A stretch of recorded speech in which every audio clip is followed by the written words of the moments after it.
what is positive and what is worthwhile in mankind, then the dark forces in society will not prevail. And it may be that time again. Wild Card Line, you're on the air with Graham Hancock. Hi.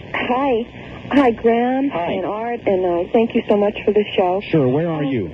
I'm in St. Charles. St. Charles. Yeah, Right. Missouri.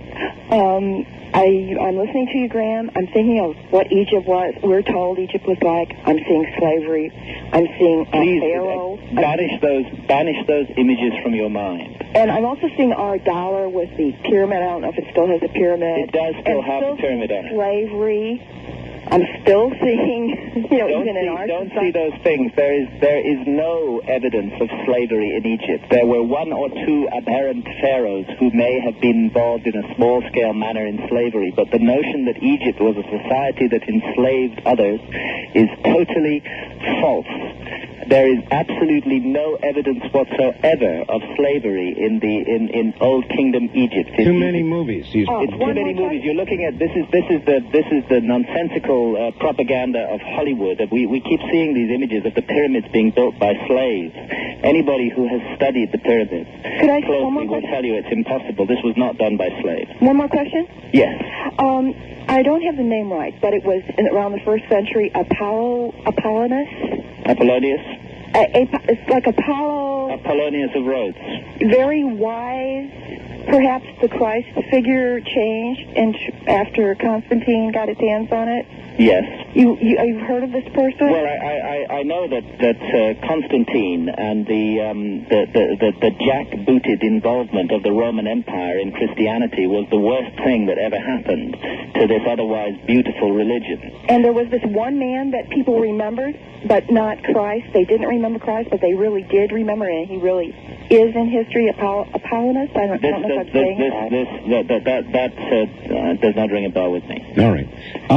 But I really would like to strongly stress to you that if you immerse yourself, as I have done, in the ancient Egyptian texts themselves, and they're all available in translation today. We can read all of the Egyptian books of the dead, the pyramid texts, these wonderful, the Book of What is in the Duat. If you study their scriptures and ideas and look closely at their monuments, you will realize that this was a society that was filled through and through with beauty and truth, and a deep and abiding understanding of the mystery of existence.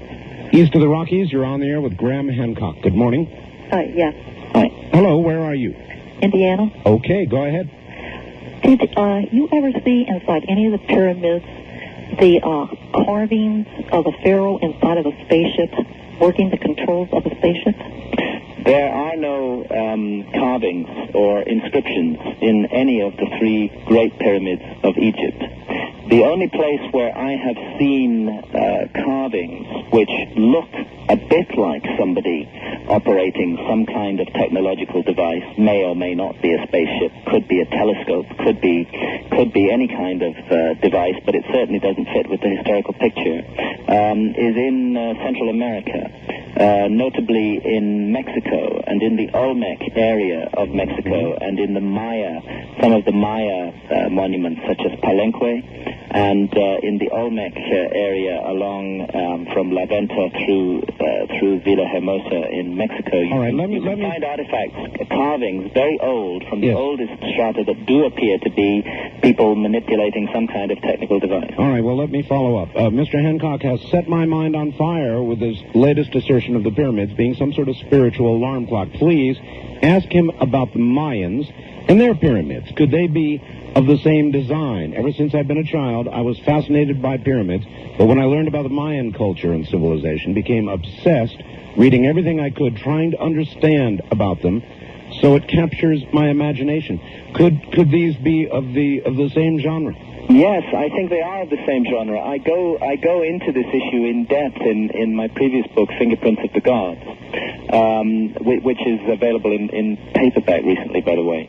I go in the message of the Sphinx. We concentrate entirely on the mystery of Egypt and of the Great Sphinx and the pyramids and the spiritual implications of these monuments. But in Fingerprints of the Gods, I did comparisons around the world between many ancient civilizations, and I looked very closely at the comparisons between the pyramids of Egypt and the pyramids of Mexico. And yes, there is undoubtedly a link and a connection between these monuments. And the connection, in my view, is not a direct influence of Egypt on Mexico or of Mexico on Egypt, but it's an inherited common influence, a remote and ancient influence that touched both of those places. And for me, it's particularly significant that the three most mysterious pyramids in Mexico, which are the pyramids of Teotihuacan, the pyramid of the moon, the pyramid of the sun, and the smaller pyramid of Quetzalcoatl, which run alongside the so-called Way of the Dead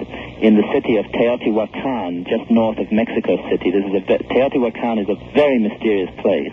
That these pyramids have an enormous amount in common with the three great pyramids of Giza, and I went into that in depth in Fingerprints of the Gods. But one thing that they have in common, very important, is what Teotihuacan actually means. It means the place where men became gods.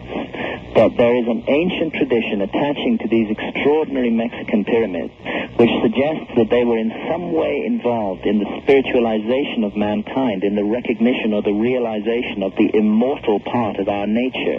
That is precisely what the three great pyramids of Giza in Egypt were about. They were part, we are convinced, of an ancient spiritual science of immortality to awaken the immortal part of ourselves, and yes, to awaken the memory of a previous life. This is entirely possible in my view. In other words, separate artifacts that, in fact, enhance the totality of the evidence, period. Yes, definitely. All right.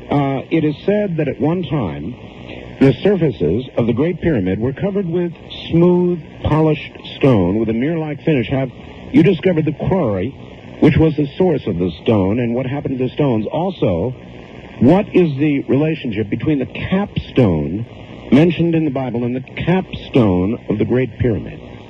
Well, to answer the first question first, yes, all three of the Great Pyramids, it is known for sure, were once completely encased in polished white limestone. And from the very few surviving casing blocks, we are able to say a number of things about this limestone casing. Firstly, it was an extraordinary technological feat. There were 22 acres of limestone facing stones on the sides of the Great Pyramid. Secondly, these stones had an average weight of 16 tons each. Thirdly, they were lined up to each other with such precision that in the few remaining casing stones it is impossible to slip even a sheet of paper, of thin paper, into the joints. The joints are so closely aligned, and the great Egyptologist William Flinders Petrie at the turn of the century likened the precision of the casing blocks to modern opticians' work, to quote him, on a scale of acres. They were a remarkable technological feat. Now, we know that they covered the entire pyramids from earlier travelers' tales. Many of the Arab commentators wrote about how the pyramids shone brilliantly in the sun with this polished white casing. What we're now seeing is the substructure that lies underneath the casing. But there was an enormous earthquake hit the city of Cairo in 1301, and it is this earthquake that shook loose the majority of the facing stones. And unfortunately, those facing stones were then, large part of the remainder, were then quarried off the pyramids by the local population and used in the construction of large parts of Cairo. As to the source of the stone, it's the Mokattam Hills, about 20 miles away to the east of Giza, across the River Nile. So it is known. And the capstone? The missing capstone of the Great Pyramid is an extremely interesting matter. We cannot be certain that it was ever in place. It is possible that the Great Pyramid never did have a capstone. I personally think it probably did have a capstone, but since it has been missing since recorded history began, we cannot be absolutely certain of this. I've climbed the Great Pyramid 3 times, and the top of the Great Pyramid today forms a perfect square, roughly 20 feet along each side, with half an additional course of masonry. What's happened is that masonry has been knocked off the top and rolled down over the centuries. There is enormous significance in Egyptian tradition attached to the pyramidion, the capstone, the top of a pyramid. It was called, as I said earlier, the benben. It was the ultimate symbol of the immortality of the soul.